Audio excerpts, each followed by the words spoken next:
आप ये देखिए कि ईरान लड़ तो रहा है, जमा हुआ तो है, लेकिन हर एक हमले के साथ उसकी ताकत कम हो रही है। उसके फौजी नहीं मारे जा रहे हैं, लेकिन उसका असलहा कम हो रहा है। तो इस जंग को लगातार नेतन्याहू तो यही चाहते हैं कि कभी कोई युद्धबंदी हो ही ना और ये जंग देखिए, चलती रहे। मेरा दृष्टिकोण जो है वो आपसे अलग है। अच्छा, ईरान कमजोर नहीं हो रहा है, ईरान मजबूत हो रहा है।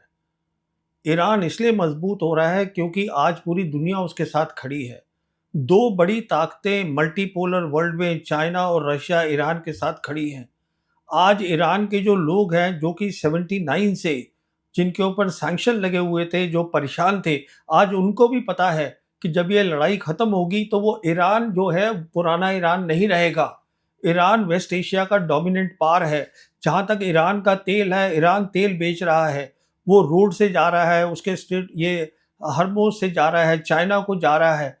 ईरान को असला आ रहा है, असले का सामान आ रहा है। ईरान तो मजबूत हो रहा है। जो कमजोर हो रहा है दिन पर दिन, जिसका स्टेचर कम हो रहा है, जिसका कद छोटा होता जा रहा है, वो है अमेरिका। इज़राइल भी और नहीं। नहीं, इजराइल तो जिद में पड़ा हुआ है। इजराइल जो है बिना अमेरिका के लड़ाई लड़ ही नहीं सकता ईरान के सामने खड़े होकर। लेकिन ईमानदारी से मुझे एक बात बताइए, हमने हम्म। ईरान के बड़े कसीदे पढ़े हैं कि ईरान जी की जी। ताकत ये हो गई, फलां नहीं, हो वो गया। काफिले, वो जैसे कह रहे हैं कसीदे, तारीफ। हाँ, हाँ। वो सही है। नहीं नहीं, मैं हाँ, आपको वो बता रहा हूँ ईरान के बारे में जो मैंने पढ़ा है, समझा है, सोचा नहीं, है। मेरा सवाल दूसरा है। मेरा हाँ सवाल ये हाँ, है कि बताइए। ये बताइए कि मैंने कहा कि कसीदे हमने बहुत हाँ पढ़े कि ईरान की हाँ ये ताकत है, हाँ, जी उसकी जी। ये प्रोवेस है। लेकिन क्या अगर ईरान के साथ चीन और रूस नहीं होते तो ईरान वही ईरान होता? क्या अमेरिका से लड़ पाता? नहीं, देखिए, ये तो वही बात होगी कि अगर लड़ाई ट्रम्प ने नहीं करी होती तो क्या होता। अब जो हो गया है, अब ना होने का, सी, ये अजम्पशंस का ग्राउंड रियलिटी से क्या लेना लेकिन देना है। इंडिविजुअल ताकत को भी तो बताइए, ईरान की बहुत खुद की ताकत है, ताकत क्या है? इंडिविजुअल ताकत बहुत है। ये वो ताकत है जो 1980 से 1988 तक ये लड़े हैं। They have fought the war with इराकीज।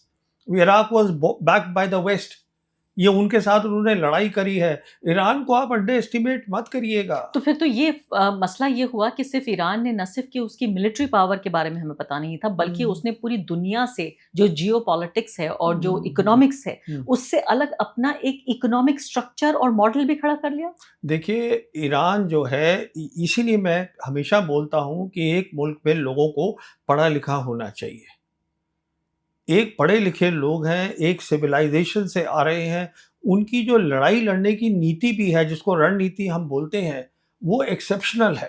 किस तरीके से उन्होंने सोचा कि हमें सबसे पहले, ये हमारा है स्ट्रेट ऑफ हर्मोज, इसको हम करेंगे तो दबाव पड़ेगा, पूरा इकोनॉमिक दबाव पूरी दुनिया पे पड़ेगा। फिर किस तरीके से आप सोचिए, जो भी आज हिजबुल्ला है, हूतीज है, हमस है, ये कौन है? ये सब हाथ हैं ईरान के। ये लड़ रहे हैं, ईरान के साथ कोऑर्डिनेट करते हैं। This is what is called a military strategy. तो ईरान ईरान नहीं खड़ा है, ईरान के साथ ये सब खड़े हैं। ईरान की सोच देखिए, ईरान ने जाके रशिया के साथ अपना 20 साल का करा स्ट्रेटेजिक हम्म। पार्टनरशिप। ईरान ने चाइना के साथ अपनी पार्टनरशिप करी, बेल्ट एंड रोड वहां पर आया। ईरान जो है आज मेंबर है एससीओ का, ईरान मेंबर है ब्रिक्स का। हम्म। ईरान कहाँ अलग थलग है?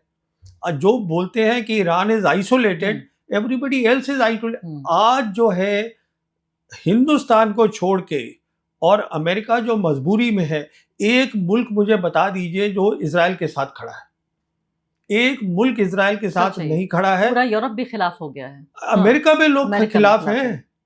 ये सिर्फ हिंदुस्तान खड़ा है इसराइल के साथ, और कोई भी मुल्क नहीं खड़ा जी हाँ।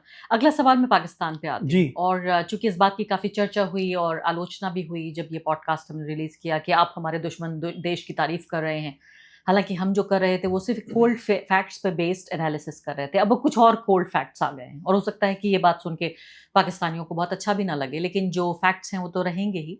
अभी की बात है ये 2 दिन पहले की, जब आसिम मुनीर और साथ ही उनके प्राइम मिनिस्टर शहबाज शरीफ दोनों सऊदी अरब गए। इसके अलावा उनके डेप्यूटी प्राइम मिनिस्टर को फ़ौरन तलब किया गया अमेरिका जाने के लिए, वहाँ वो गए। ये सब कुछ एक डिप्लोमेटिक क्राइसिस के तौर पर उभर रहा है क्योंकि सीज़ फायर की इस पूरी कड़ी में अब्राहम अकॉर्ड्स पर सिग्नेचर चाहता है अमेरिका, पाकिस्तान से भी, दूसरे मुल्कों से भी जाता है, सऊदी अरब भी करे, बाकी लोग भी करें, जो कि पूरी तरीके से एंटी ईरान है अब्राहम अकॉर्ड्स। मैं उस पर भी आऊंगी कि उसका क्या रेलेवेंस है। लेकिन क्या आप इस डिप्लोमेटिक क्राइसिस को देख रहे हैं कि जो कंट्री एक तरह से शांति के मसीहा के तौर पर उभरा कि कैसा मैसेंजर ऑफ पीस बन गया है, पूरी दुनिया की सबसे बड़े नेता आकर टेबल पर बैठ के बातचीत कर रहे हैं, ईरान और अमेरिका ने 50 साल बाद पहली बार टेबल पर बैठे और बातचीत हुई, तो एक तरह की कामयाबी तो थी, लेकिन वही अब एक डिप्लोमेटिक क्राइसिस में बदल गई है। देखिए, इसके ऊपर भी आपसे मेरा नज़रिया बिल्कुल अलग है। जैसे हम ईरान पे बात कर रहे थे, पाकिस्तान एक, अभी वो ईयू की फॉरेन मिनिस्टर थी वहाँ पर, पाकिस्तान आई थी क्यालिस। उन्होंने कहा है that Pakistan is a regional major power. And how do you define the region? Region क्या है? रीजन आज ये 3 एरियाज हैं: Central Asian republics, West Asia, South Asia. और आज Trump needs Asim Munir more than Asim Munir needs Trump. आज जब अभी हुआ है शंग्रीला डायलॉग, जहां पर पीट हेग्सेट थे, ये सेक्रेटरी ऑफ वॉर अमेरिका के, उनसे एक सवाल पूछा गया हिंदुस्तान पाकिस्तान पे, तो उन्होंने कहा हम चाहते हैं कि हमारा दोनों के साथ है और हम दोनों को अलग अलग लेन्स में हम उनके साथ काम करना चाहते हैं। आज जो पाकिस्तान है, Pakistan is the established mediator for West Asia peace. अगर यहाँ पीस होगी, उसकी मीडिएशन होगी, जो अभी हम उस स्टेज पे पहुंचे ही नहीं है, क्योंकि ये सीज फायर ही नहीं हो पा रहा है। अगर होगी तो फिर से पाकिस्तान होगा। पाकिस्तान का जो है, ये जितनी भी कंट्रीज हैं रीजन की, सबके साथ रिश्ता अच्छा है। लेकिन फंस तो गया पाकिस्तान। पाकिस्तान कहाँ फंसा फंस है? ये गया कि अमेरिका ये चाहता है कि इससे पहले कि कोई भी सीज फायर हो, उसकी प्री कंडीशन, पहली शर्त ये लगा दी है कि अब्राहम अकॉर्ड्स पर ये मुस्लिम देशों को सिग्नेचर करने होंगे। क्या पाकिस्तान इजराइल को रिकॉग्नाइज कर सकता है? नहीं, देखिए, पहली बात तो प्रेसिडेंट ट्रंप को आप सीरियसली मत लीजिए, पहली बात। दूसरी बात, प्रेसिडेंट ट्रंप जो है, क्या वर्ड होता है, ही फील्स हेल्पलेस, लाचार है इस समय। यू सी, मैं इसलिए ये बोल रहा हूँ, जो अब्राहम अकॉर्ड है, पाकिस्तान का क्या रिस्पांस आया उसके ऊपर? कि हम नहीं करेंगे। नहीं, उन्होंने कहा कि हम तो इसको तभी कंसिडर करेंगे अगर स्टेट ऑफ पैलेस्टाइन पहले करोगे। और उन्होंने ये कहा कि जहां तक नेतन्याहू है, he is a terrorist. This is a strong response coming. फिर क्यों गए सऊदी अरब? इसलिए उन्होंने ये रिस्पॉन्स दिया, because they know that America needs them. आज अमेरिका को, अगर देखिए, ईरान से अगर बात अमेरिका करेगा, ईरान के लिए आज मीडिएटर बेस्ट जो है वो पाकिस्तान है। Pakistan is acceptable to China, Pakistan is acceptable to Russia, इसलिए Pakistan is the best, is the only choice. लेकिन माना तो ये जाता है कि अमेरिका की दोस्ती उतनी खतरनाक, दुश्मनी इतनी खतरनाक नहीं होती जितनी अमेरिका की दोस्ती खतरनाक है। हेनरी किसिंजर ने ये बात कही थी, और मैं जब एक पैनलिस्ट से बातचीत कर रही थी तो उन्होंने यही बात कही कि पाकिस्तान एक तरह के एक उलझन में फंस गया है कि वो दोस्त भी बनना चाहता है, और जाहिर है IMF और वर्ल्ड बैंक इस सब पर आधारित है उनकी इकोनॉमी। जो आपने पहली बात कही हेनरी किसिंजर की, वो सही है। इसीलिए मैं बोलता हूं कि हिंदुस्तान जो जुड़ गया है एकदम इंडिया अमेरिका के साथ, this is not a good policy. तो इंडिया के लिए अगर अमेरिका की दोस्ती अच्छी नहीं है, तो पाकिस्तान के लिए कैसे अच्छी होगी? पाकिस्तान ज्यादा समझदार है। पूछिए क्यों, मैं भी सुनिए बात को। देखिए, पाकिस्तान में जो एक अच्छी बात रही, वो उनकी आर्मी रही। सुनिए इस बात को, जो पाकिस्तान के आर्मी चीफ हैं, जब पहली जंग हुई जम्मू कश्मीर की, जब सीज फायर लाइन बनी 1 जनवरी 1949 को सीज फायर लाइन बन गई, उसके बाद जो रिस्पॉन्सिबिलिटी हो गई जनरल हेडक्वार्टर्स की, वो ये हो गई कि हमें इंडिया के मुताल्लिक जो फॉरेन पॉलिसी है उसको हम ध्यान रखेंगे। We are responsible and we are also responsible for the security of Pakistan, because उस समय जो उनका कैपिटल था दैट वाज इन कराची। 14 उधर कराची में था। अच्छा, उसके बाद क्या हुआ, जब उन्होंने ये टेस्ट कर लिया 1998 में टेस्ट किया पाकिस्तान ने, उसके बाद पाकिस्तान जनरल हेडक्वार्टर ने बोला अब हम फॉरेन पॉलिसी भी रखेंगे, हम करेंगे। कहने का मतलब ये है कि जो उनका जनरल हेडक्वार्टर है, जो उनकी टॉप लीडरशिप है, उसको एक्सपीरियंस बहुत है इन चीज़ों का। उनको देखिए, ये चीज़ें एक्सपीरियंस से भी आती हैं, और हर बार उन्होंने जब भी करी है बातचीत या दोस्ती करी है अमेरिका के साथ, पाकिस्तानी जीते हैं। वो इसलिए जीते हैं क्योंकि उनको ये भी पता है कब छोड़ना है अमेरिका को, वो छोड़ देते लेकिन हैं। इसके पीछे तो मुझे लगता है सानी साहब यही है कि उनकी जो ज्योग्राफिकल लोकेशन है वो इस तरह से है कि वो बार्गेन कर सकते हैं, वो चाहें तो ब्लैकमेल भी कर नहीं, सकते नहीं, हैं। वो तो हमारी बॉर्डर्स, ना ना ना हमारा ना बॉर्डर तो ईरान से नहीं मिलता। ना ना ना ना हमारी बहुत अच्छी लोकेशन है। देखिए आज से जब मोदी सरकार आई थी उस समय ये बात होती थी कि जो तीनों बड़ी ताकतें हैं, मल्टीपोलर वर्ल्ड बन गई थी तकरीबन, लोग मानते हैं 2017 में। उस समय मोदी सरकार थी यहाँ। उस समय सारा फोकस जो था वो इंडो पैसिफिक के ऊपर था, यूरेशिया पे नहीं था। अब यूरेशिया पे चला गया है। तो इंडो पैसिफिक पे जो था, अगर आप हमारी लोकेशन देखें, हम बीच बैठे हुए हैं इंडियन ओशन के। तो तीनों बड़ी ताकतें हमसे बात करना चाहती थी, पर हमने कहा कि हम चीन से बात नहीं करेंगे। और हमने कहा कि जो रशिया है वो अब इट इज अ पावर जो डिक्लाइन में है। जो हमारे अभी सीडीएस रिटायर हुए हैं अनिल चौहान, ये उनकी स्टेटमेंट है, हम सिर्फ अमेरिका के साथ बात करेंगे। तो कहने, और अमेरिका हमको जो है वो बराबरी से बात नहीं करता, अमेरिका किसी के साथ बराबरी से बात नहीं करता, उनकी आदत यही है। कहने का मतलब ये है कि ये लोकेशन तो एक चीज होती है, दूसरी चीज क्या होती है जो पाकिस्तान के हक में है। एक लोकेशन है, मुस्लिम नेशन है, न्यूक्लियर वेपन है, दुनिया इस नतीजे पर पहुंची है, जो कि ईयू के foreign minister this lady also said the same thing in Pakistan, that you are a regional major power. How did they come to this conclusion? उसी तरीके से जैसे अमेरिका पहुंची बिकॉज ऑफ ऑपरेशन सिंदूर। लेकिन अगर इतने ही शानदार लोग होते तो इकोनॉमी इतनी खराब अब देखिए ये दो बातें हो गई। नहीं, तो लेकिन आप बताइए, आर्मी का भी पूरा बजट। नहीं, सुनिए बात को, ये दो बातें हो गई।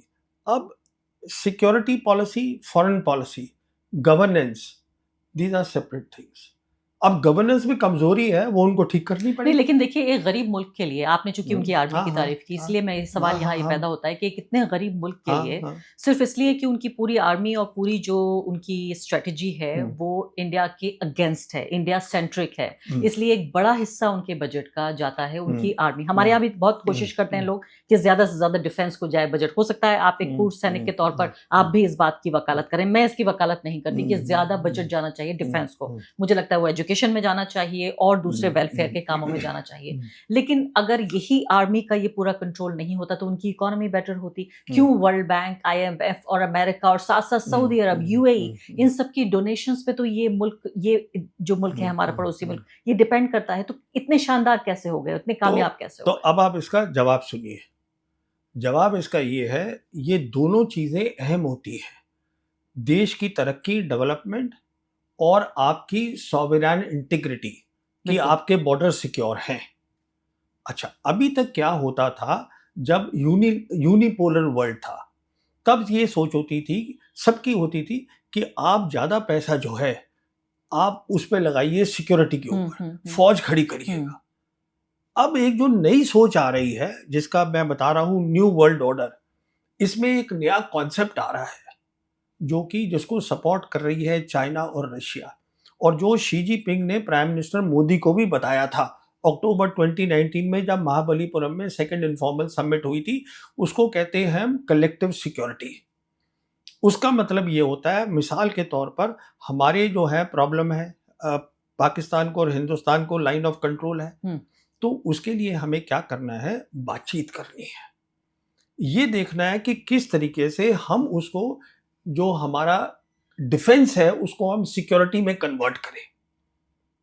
वो एक अलग कॉन्सेप्ट है, जिससे कि ज्यादा पैसा जो है वो डेवलपमेंट में लगाया जा सके। मिसाल के तौर पर ये सलाह जो है, ये पाकिस्तान को, जब हमने 5 अगस्त 2019 को ये 370 और 35A हटाया जम्मू कश्मीर से, उसके बाद ये general Bajwa, Imran Khan prime minister, ये सब गए थे वहाँ पर चाइना। तो शी जिनपिंग ने खुद बताया था जनरल बाजवा को, जो जनरल बाजवा ने मुझे बताया था, जबकि उनकी 2022 में नेशनल सिक्योरिटी पॉलिसी इस्लामाबाद में उन्होंने करी थी, पब्लिक करी थी, तो मुझे भी वहाँ पे इनवाइट आया हुआ था। तो हाँ, मैंने उनसे खड़े खड़े ये बात करी थी। तो उनको ये बताया था शी जिनपिंग ने, जो उनकी मीटिंग हुई थी जनरल बाजवा की, आप ऐसा करिएगा, आप जो है कश्मीर इशू है, पर आपका बड़ा इशू होना चाहिए डेवलपमेंट। आप उस पर फोकस करिए। और उसको मिसाल दी उन्होंने, उन्होंने कहा कि देखिए हमने मकाऊ और हांगकांग के लिए 99 इयर्स और 104 साल जो है हमने वेट किया, हमने डेवलपमेंट पे रखा फोकस। इसीलिए आज पाकिस्तान आपसे कह रहा है बार बार कि हमसे बात करिएगा। चाइना कह रहा है कि आप बात करिएगा।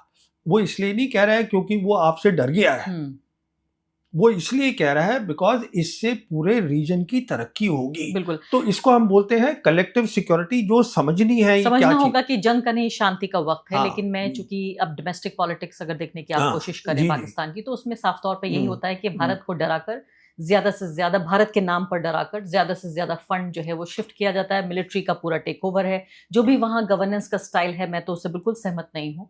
और एक ऐसे व्यक्ति के तौर पर जो समझती है कि हमेशा सेना को सरकार के मातहत होना चाहिए, ना कि अदर वे अराउंड। तो ऐसे में मुझे ये बताइए कि ये डायलॉग मुमकिन कैसे है, क्योंकि जो वहाँ की डोमेस्टिक पॉलिटिक्स, हमारी डोमेस्टिक पॉलिटिक्स उस पर भी हम लगातार चर्चा करते हैं, लेकिन इनकी डोमेस्टिक पॉलिटिक्स पे चर्चा कर लेते हैं। वो भारत के नाम पर डरा कैसे पाएंगे अपनी आवाम को? इलेक्शन कैसे जीतेंगे अगर बातचीत शुरू हो जाएगी? बल्कि उनसे बात करना आसान है। मैं समझाता हूँ कैसे आसान है। देखिए, इसमें ऐसा है कि आज जो है आर्मी चीफ जो है उनका, जो फील्ड मार्शल आसिम मुनीर है एंड द जनरल हेडक्वार्टर्स, वो उनकी सिक्योरिटी पॉलिसी भी कंट्रोल करते हैं, फॉरेन पॉलिसी भी कंट्रोल करते हैं। और जो उनका आज एनएसए है वो डीजी आईएसआई भी है। Lieutenant general Asim Malik NSA भी है और डीजी आईएसआई भी है, दोनों रोल कर रहे हो। अच्छा, इसका मतलब कहने का ये हुआ कि he is that person who can take decisions कि हमें क्या बात करनी है। He is that one point single point person.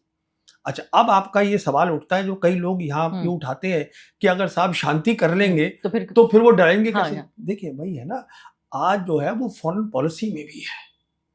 आज जो है अभी ये जो ईयू की जो आई थी the foreign minister of EU, उसकी रिपोर्ट आई है कि वो जनरल हेडक्वार्टर गई मिलने के लिए आसिम मुनीर से, because she also understands he is a important man, we need to meet him. So and even President Trump, he talks about my favorite field marshal. After that he says the prime minister.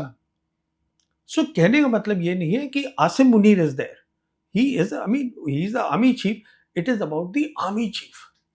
तो कहने का मतलब ये है, तो जब आप याद करिए ना 2008 के अंदर जब जनरल मुशर्रफ ने कहा था, और हमारे यहाँ हमसे मनमोहन सिंह से बात हो रही थी, डॉक्टर मनमोहन सिंह के, तो उन्होंने कहा था कि मैं इतने घंटे के अंदर उसको सॉर्ट आउट कर देता हूँ कश्मीर को।